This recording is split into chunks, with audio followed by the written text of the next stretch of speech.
Hey everybody. Yes, it's your girl Bondy Blue and I am back for a new season of 90 Day Fiance. Season 7, episode 1, review, recap, whatever you want to call it, we about to talk about it. Okay. Apparently there are supposed to be 8 couples this season. I'm exhausted already. Especially since I saw in the preview for the upcoming season that Angela and Michael are returning after I thought that I just left them in before the 90 days. All right, y'all, let's just focus on the new people. All right, so we got Anna the beekeeper. Has 3 sons. Her oldest is 15 and annoying. Her middle is sensitive. And her youngest is her favorite. Even though you're not supposed to say that, she said it. I said, okay. All right. So her ex is out of the picture. Sounds like he might have been abusive. She said he was controlling. And she tried to get on the dating apps, but American guys only want to talk about having sex and sending penis pics. And she's like, okay, I need something else. So she met Marcel on Facebook, and he's from Turkey. He's also Muslim. He doesn't drink. He doesn't smoke. His body is a temple. She drinks. Maybe not an alcoholic, but definitely, likes her beer, likes her wine, likes her nice drink. So Marcel, whatever it is, he's into bees as well, okay? And she really needed to find her a man that wasn't a pansy about these bees, okay? She was very serious about finding somebody that was compatible with her and her bees. And I was like, the fact that you thought about that before him being compatible with your children, red flag. They don't speak each other's language. Not even a little bit, not even at all. And after only a few months of knowing each other, he proposed to her online with a ring that he bought. And that was before they even met in person. Then they actually did meet in person. And when she came back to America, she immediately started the K-1 visa process. And now he is on his way to America. Her kids are worried about him trying to come into the picture and control them. Obviously, some type of PTSD from the lack thereof father that they had in the household at one point or another. She says that they should be nice and give Marcel, whatever, a chance. So she talks to her friend, and of course, her friend is worried. She can't speak the same language, she can't drink, and he's strongly opposed to just who she is. And the friend asked about that. So how do you supposed to handle this? And she says, well, I told him I wasn't going to stop drinking. And he said he just wanted to be around when I was drinking. I said, girl, if you don't think he ain't going to make an issue out of that. Her friend, of course, asked about how is this going to affect your kids? You may know him, but your kids don't know him. Y'all, I swear, it bothers me so much when people bring some stranger into their home to sleep in the room next to their kids' room. Y'all, they got way too many people out here molesting people's kids for me to feel like this is okay. I'm sorry. It's not okay at all. And I can't understand why the kids couldn't meet him in person before you decided to bring this strange man from Turkey into the home with you and your 3 children. Okay. All right, love. That's fine. Later, she expresses that maybe she should have been a little bit more worried about how this was going to affect her kids. But she seems to be more worried that her kids are going to scare him away than how he makes her kids feel. Red flagging it again, I see. So it's time to go get him from the airport. She gets there and he runs to her all goofily and shit. Like he had that book bag on and he running to her all wobbly. I was like, what? Hell is this? And then he forgot his luggage, so he had to go run to go get the luggage. I said, what is he, 12? What is this? Then they can't even have they can't have a conversation. She can't ask about luggage. She can't ask about TSA. She can't ask about nothing because they don't know each other's language. And he sometimes assumes he knows what she's saying, but he doesn't. And then he brings over some guy that he does a lot of hugging and cheek kissing with that he just met at the airport. But she didn't really understand that at first. I said, oh, he about to be a translator? Oh, no, just some stranger that he met. And she's like, okay, well, let's go, Weird as so weird. So they go ahead and go to a hotel near the airport, and they still can't really understand each other, but The last we see of them, they're getting on the bed. Yeah, y'all. That one is going to be interesting, isn't it? I'm really tired of them not being able to communicate. I don't understand how you ever plan to have a relationship and y'all can't communicate. Like, base level shit. Then we see Michael, the rich wine connoisseur. Okay, he is in love with Juliana, who is 20 years his junior. He doesn't care how creepy it looks. They have a connection. Sure. So they met at a yacht party. Okay, we love it.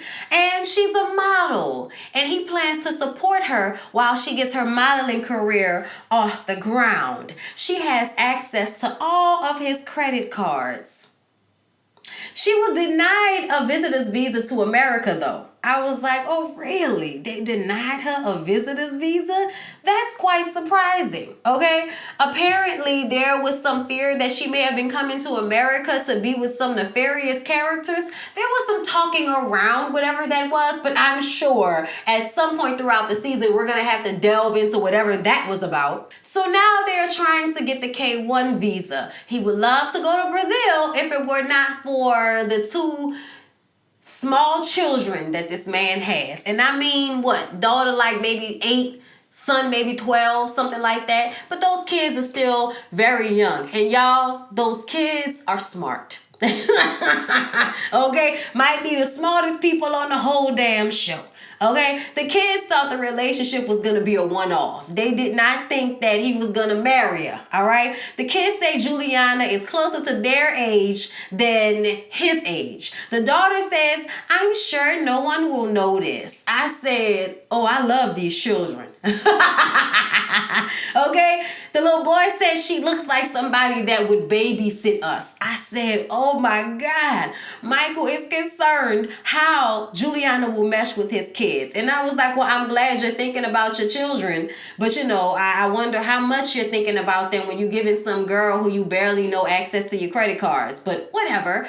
He bought a whole new house that's down the street from his ex-wife's house, who he's actually really close with. He says that they got married at a very young age. They ended up growing apart. Now they're divorced, but they're still very good friends. And they have to co-parent. So them living close to one another is cool for him and his family dynamic. I'm not mad about that. She need to go ahead and get in where she fit in. He got you a whole new house. It shouldn't even matter how close it is to his ex-wife, especially if she ain't over there every day.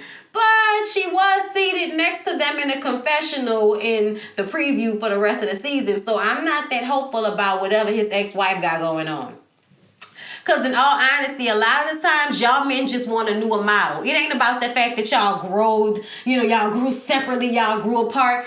Foolishness, okay? A lot of the times, y'all want to trade y'all old model in for a newer model, and then y'all realize y'all was having a midlife crisis, and then y'all go back to the old model. How you still best friends with her, but y'all can't be in a relationship?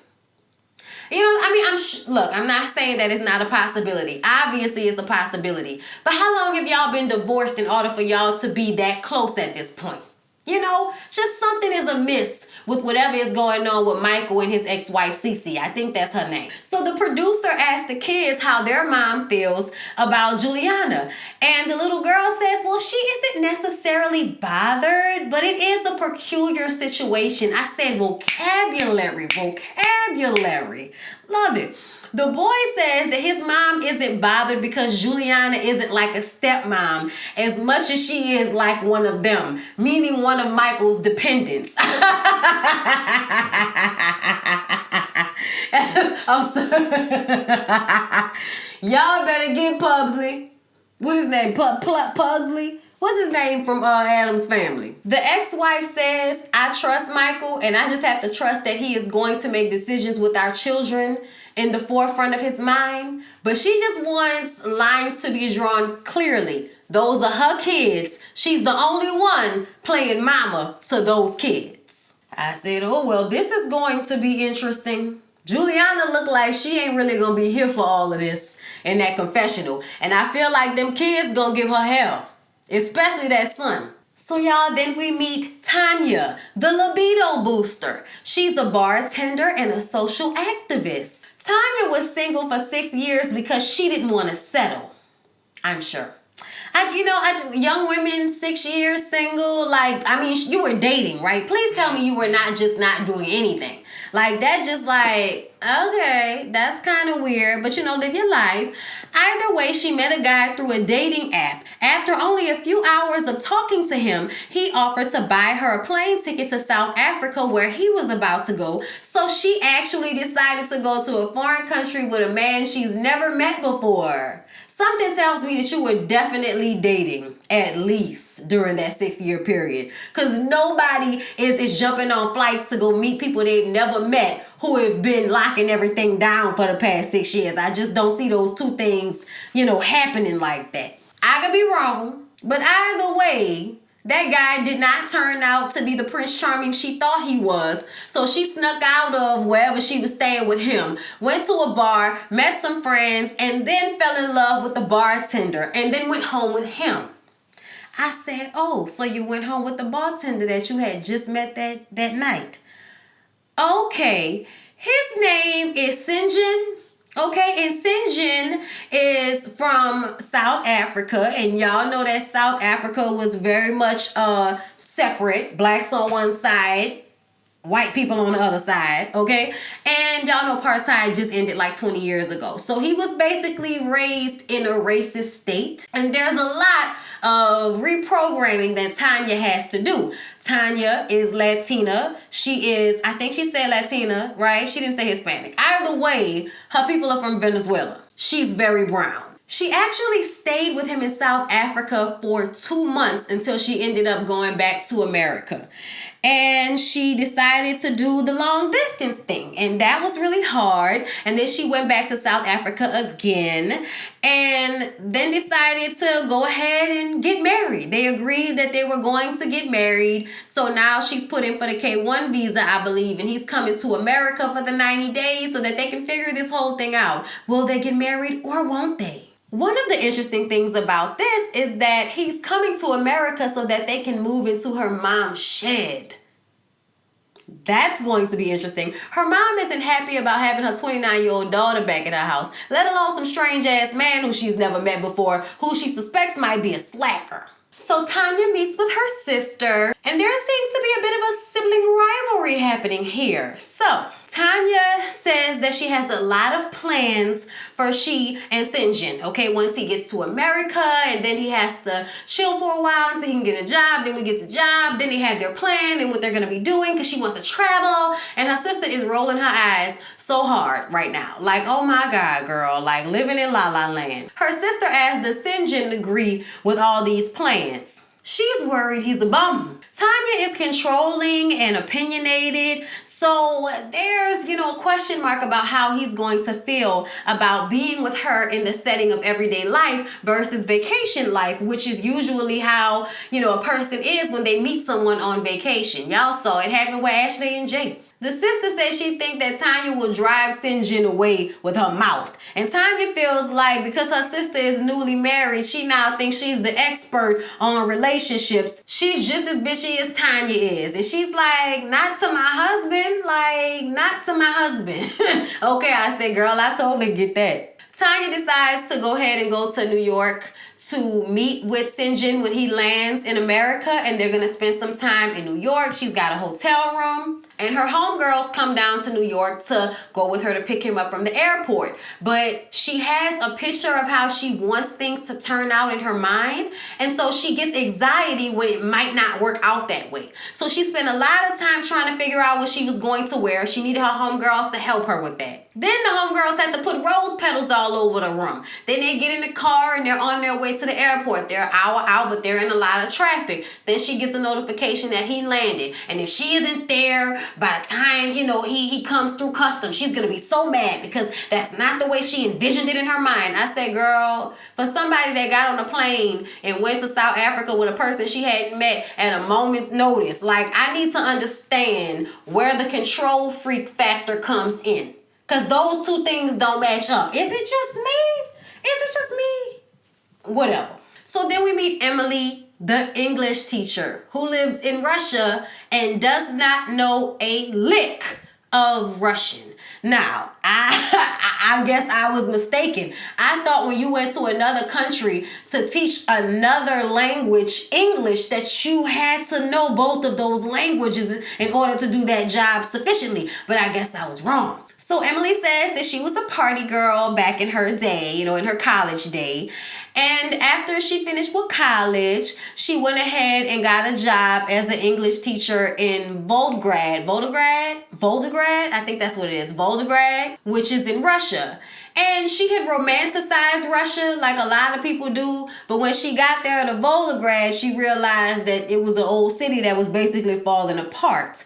She didn't have a lot of friends because she didn't speak the language. So she decided to go ahead and sign up for a gym. So she goes to a gym and she meets a trainer named Sasha. Okay, his muscles are on point. All right. He's giving, you brown hair and nice looking and all of this. And she's giving you blonde hair and skinny. So of course he's attracted. He can't speak much English, but they are getting married.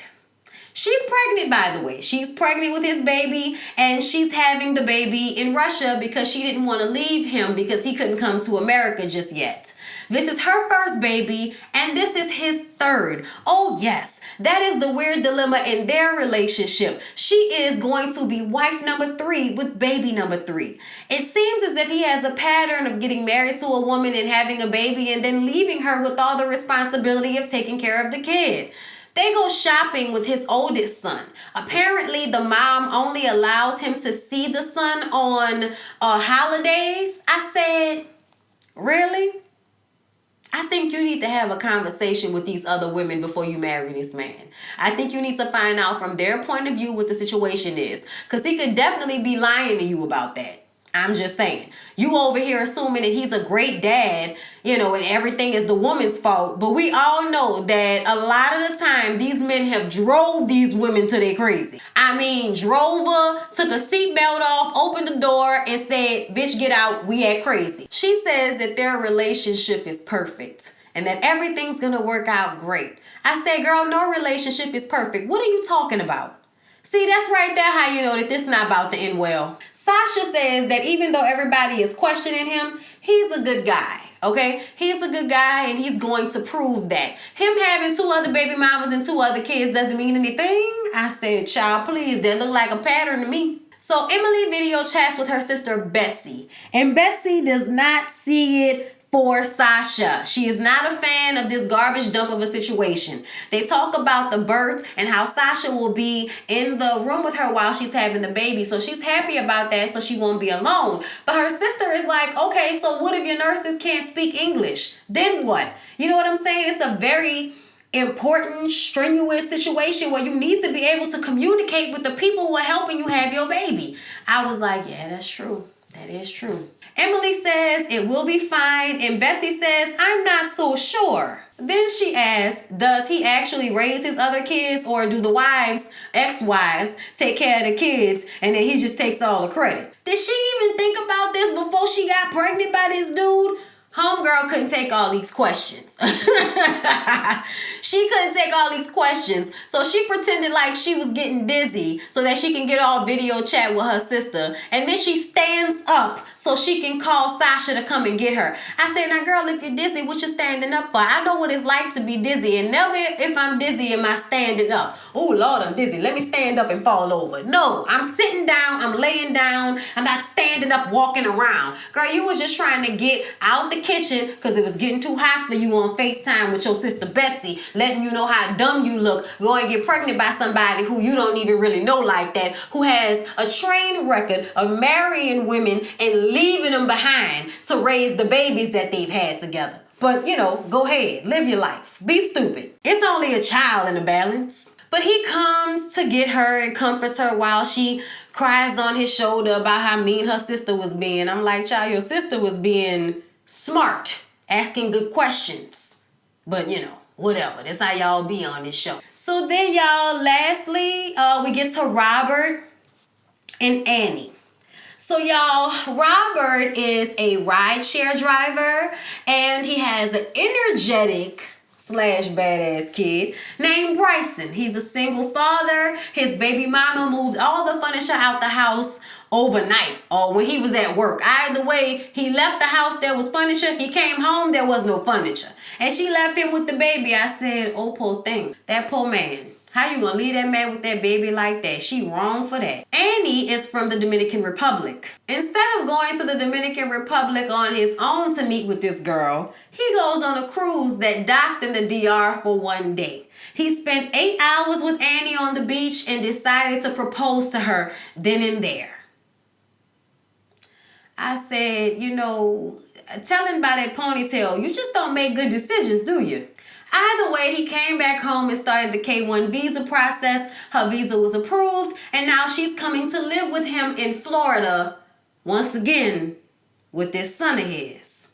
Y'all, the baby cute with the baby bag. Oh, Lord. Andy actually referred to his son as a monster. And then the little boy starts mocking Robert, which I actually thought was hilarious. And she's going to have to help with the son. I'm not confident. I am not confident that this lady is ready to raise this little boy. I'm not confident that she's going to have care, consideration, patience with this child. None of that. Especially since they haven't told us if she has a child of her own. It doesn't seem that way, which probably will make it even less likely that she will have any type of real understanding. But okay, just go ahead and marry her and bring her over here without even a trial run with your child. Okay, I don't understand. Why do people do this? You have somebody to think about. Why would you bring some money-grubbing girl who you just met 8 hours ago, okay? Because I'm just saying, you just met her. And you propose to her without a thought for how she's going to blend into your life with your son. That bothers me because you never know who you bringing into your household. And everybody doesn't have to, be sneaking in a room at night. But some people are mean and will have your child growing up with an emotional abuser because they don't really want to be there for you and that child. They there for America and some money. So yeah, I'm a little bothered by every single one of you single parents that decide to bring strangers into y'all households without any real meeting between the child and the person ahead of time. Don't like that at all. All Andy worried about is Robert getting her an iPhone when she gets to town. He ain't got no money for that. I say, yeah, you can't just add it to the bill. Never mind. I don't want to ask questions like that. Either way, he says that he hasn't even gotten her an engagement ring yet, so he's trying to focus on that. And for him, 1 month's pay is what he should probably be spending on the ring. She feels like he should be spending more. He says, well, if she feels like I should be spending more, then she needs to be getting her own ring. I said, okay, that's a good frame of mind to be in right now. He is actually very worried about whether she's somebody that's just coming for money, okay? He has to make sure that she knows the value of a dollar because a lot of people from other countries think that Americans just have it so easy and we have all this money. But then y'all come over here and realize how hard it is to make this money. He admits he doesn't know her and he has high hopes. I said, oh, Lord, you don't know her, but you got high hopes. I don't have high hopes at all. My hopes are very low. So since he can't afford an iPhone or a ring, he decides to go and buy her some lingerie because that's for her, right?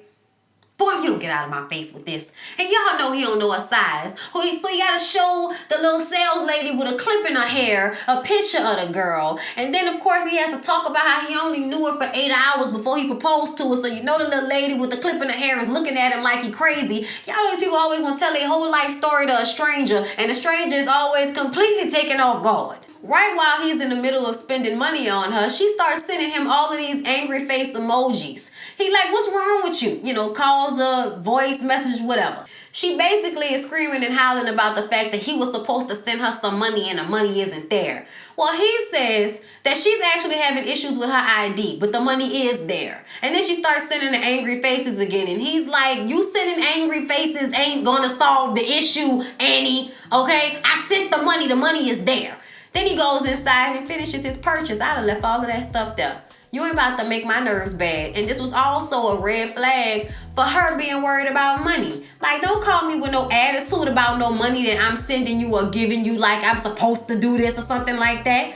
You know what I mean? So now he's questioning. And I'm like, y'all should all be questioning. But you've already put in the K1 visa, so it's a little too late, ain't it? I don't feel good about any of these couples. I really don't. But you know, it's the first episode. We gotta see how they be together. Maybe I'll like one of these couples. Maybe. I doubt it. But I'm along for the ride. Y'all tell me what y'all think about this new set of folks with 90 Day Fiance Season 7. All right? Hope y'all enjoyed. See y'all in the next one. Peace out.